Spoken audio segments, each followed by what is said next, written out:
got it.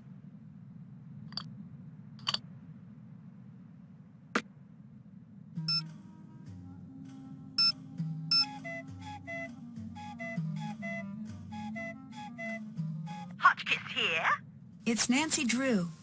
Oh, Francine, dear, I'm so glad you called. I've been having the most infuriating problem with my internet. This is Nancy Drew. Oh, you young people are so refreshing, always in search of new identities.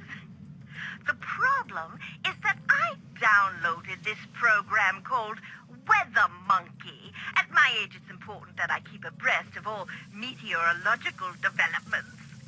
But now I'm starting a new book, and I can't focus on my work because the Weather Monkey keeps yelling the weather at me.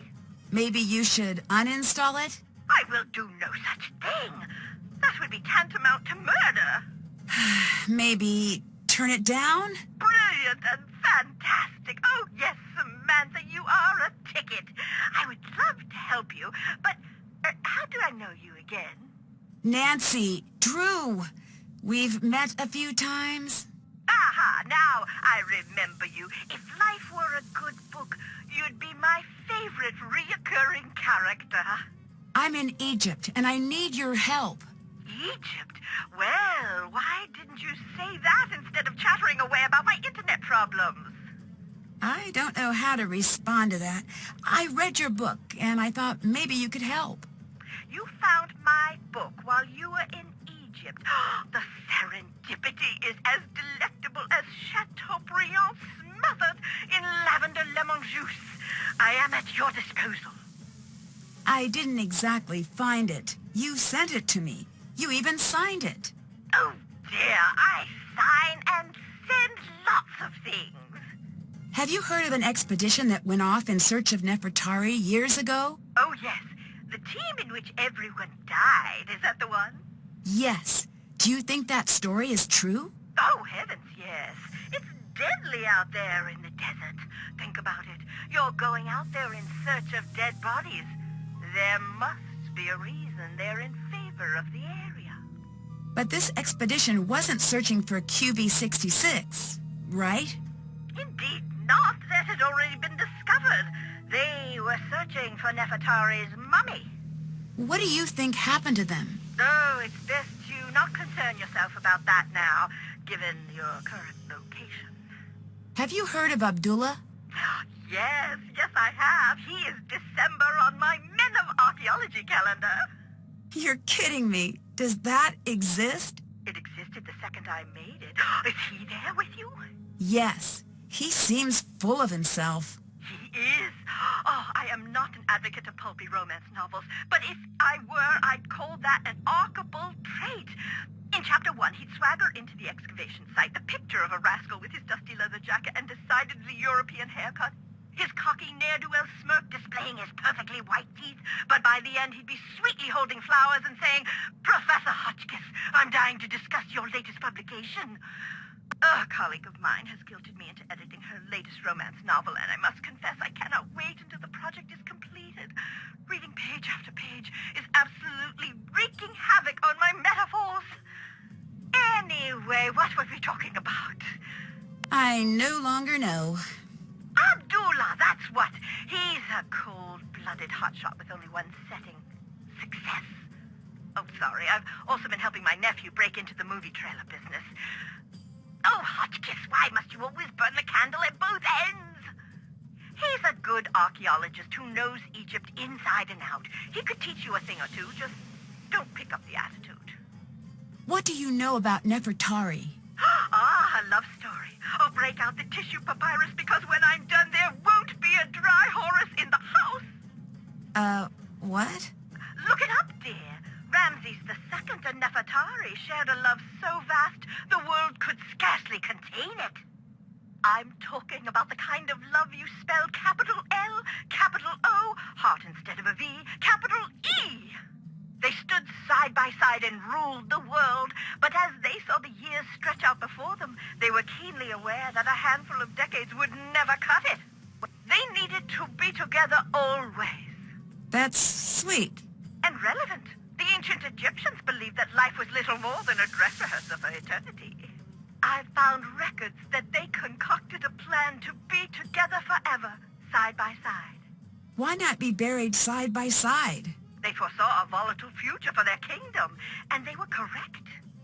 They knew they would have to enact safeguards. That's why in 1904, when QV-66, the so-called tomb of Nefertari, was found, her body was not there. What are the chances we found Nefertari's tomb? If I were a gambling Hotchkiss, I'd say 60-40. I still don't get all this business with QV-66. Why build a fake tomb? For the same reason I never carry my passport in my purse when I travel. Some things are too valuable to leave in a tempting place. You mentioned an expedition that found QV-66, Nefertari's tomb. It was one of the most significant finds in archaeology. They call it the Sistine Chapel of Egypt. It's where my fascination with the royalty of Egypt was born. The color alone took my breath away.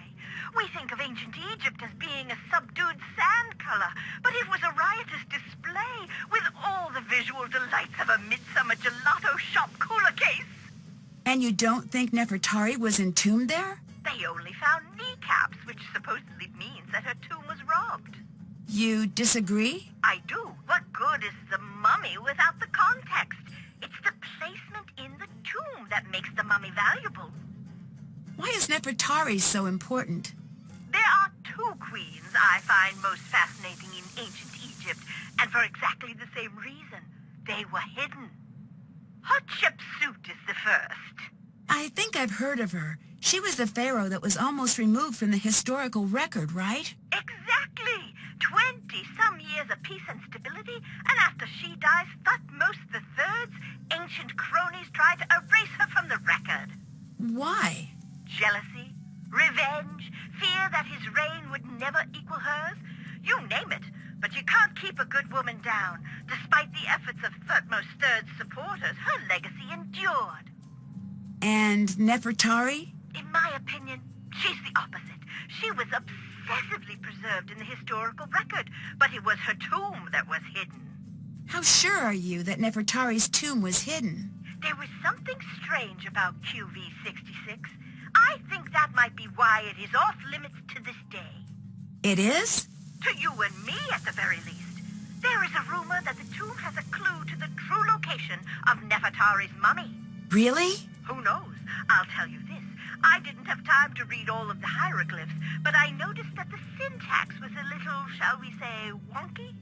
I don't know how hieroglyph syntax could be non-wonky. True, but it was almost as if Nefertari and Ramses II had their own language. Lily seems to be taking this curse business very seriously. I thought you were, Lily.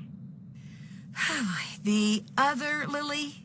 Hotchkiss prank! Oh, you're such a good sport, Nadine. That's a little silly of her, don't you think? Curses may only be a figment of our overactive imaginations. That's what I think. There are more pressing things to worry about. Most Egyptologists die because the desert is inhospitable and positively crawling with diseases. Horrid molds and bacteria that have been breeding for thousands of years unchecked. And let's not forget the lack of structural integrity of most of the tombs.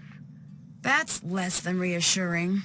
Oh dear, everybody dies, but life isn't worth living if you don't take a few risks. Although I guess I should stress that everyone dies much faster in the desert. Much, much faster. I'll catch you later. Bye, dear.